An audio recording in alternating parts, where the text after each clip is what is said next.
hello guys आङो दायो ओंखारबाय नै आङो माबा मा होनो अमा बेदर लायनो गोरलैफोरखौ गालांथ'नानै अमा बेदर लायना फैनोसै आं नामानो आरो जि सुफैबावनांगौ मानांगौ ओंखाम संनांगौ आयौ बहुद खामानि फैबाय थ' बिदिबा नोंथांमोना आंनि भिडिअखौ नायलांबाय थादो लोगोफोर दे दोनथ'बाय बाय बाय नायलांबाय था हेलौ गाइस बाजारनिफ्राय आं मा लाबोखो नोंथांमोननो खिथानो आङो नै फैदै दाउ बेदर सेदर गासिबो लेखा लुथा लाना फैजोब्बाय नै मेथाइ लाबोबाय नै गरम मस्ला दाउ बेदराव होनो सामब्राम फानलु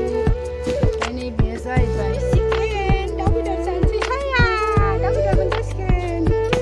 आरो नै बेयो जाहैबाय नै दाम खमनिखौसो बायलै फैसा गैया बायनो हाया रायजो खाना नोंथांमोनै रायजो राजाफोर खामानि दंबावो नायलांबाय था देखायलांबाय थागोन दिनै ब्लगखौ बेजों लोगोसे आरो नोङो गाइखेरबो लाबोखांबाय नै गाइखेरबो लाबोखांबाय नै टाइम गैया नालाय बाजाराव थांनायखौ लाबोखाबाय बेजों लोगोसे आरो नै मेसिनावबो जि दङ जा बुरजा दै सोनांगौ बेयाव दा दै सोनानै फुनोसै आङो बेखौ सुखांनानैसो ओंखाम ओंख्रि संनोसै गथ'फोरखौ थुखैनोसै मेसिन बिलाइलायनो आं थाबला नालाय एखे जाहारबारि जाजोब्बाय जाहारबारि जाजोब्बाय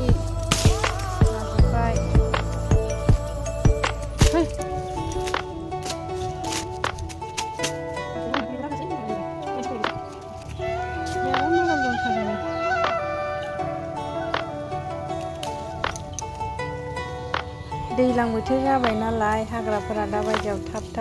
देरो नालाय एखेबारे लामायानो हाग्रा गुदु जाबाय आरो आं मेसिन बिलाइखौनो खाथारासैमोन जा गोबाव जाबाय ओमफ्राय दिनैसो दाउ बेदरजों जानो होननानै खाबाय आरो आङो फोसाबबाय थाबासो साफा जागोन आरो हाग्राफोराथ' दैज्लाङाव ओरैनोबाबो थाब देरखायो हाग्राफोरा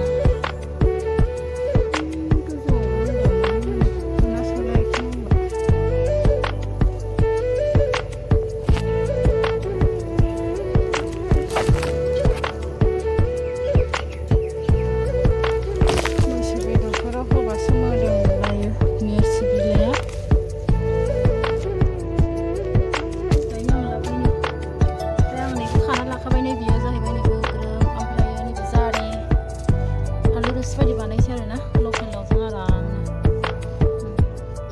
आयै नै बिस्रोम बानाय थाजोबबाय मालाबा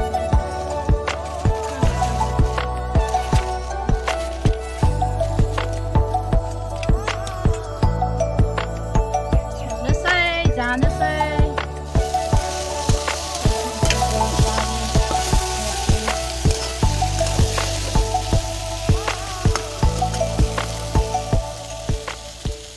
बाजार जानाया दिनै सानसेयाव खननै जासिगोन आरोना लोगोफोर दहाय फुङावबो बाजार खरस खालामनानै लाबोबाय आरो नै दा फिसाजोआ मोदोम गुदुं गुजुबाय थानायखाय आङो दा बेबि डक्टरनाव लानानै थांगासिनो आरोना बिजिनियाव दिनै वेडनेसडे नालाय बेबि डक्टर फैयोना दिनै बेखायनो आङो दा लानानै थांगासिनो खस्थ' दिनै रेस्ट मोनखानाय नंला आङो थांसै फैयै फैनानै नै आरो इयाव नै नेथ'नांलायबाय बिराद बायो आं बिदि लोगो मोनबाथाय माने आं एसे लेट ओंखारबोखादों नालाय बेबि डक्टराथ' 4टायावनो जिरायोना ओमफ्राय नै उफाय गैया नेबावनांसिगोन दसे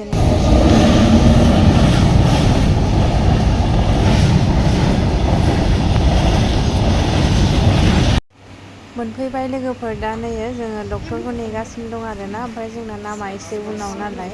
बेसेबां नाम्बार मोनथाय ओमफ्राय नेगासिनो दङ आरोना खैथासोआव मोनो नायनोसै रानिखौबो ने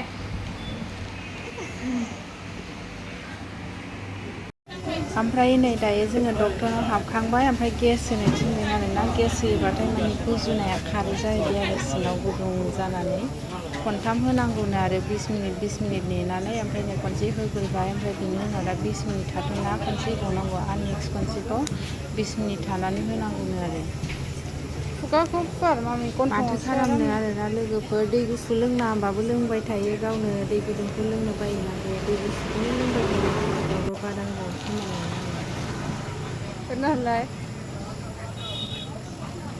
गोबाव खामानि सनाफोरा नै जि मोजां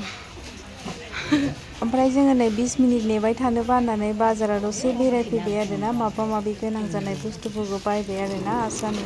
दसे टाइम पास माथो खालामनो आरोना जिरायबाय थानोबो बायोना बेखायनो नै बिजनि बाजाराव एसे बेरायफैबाय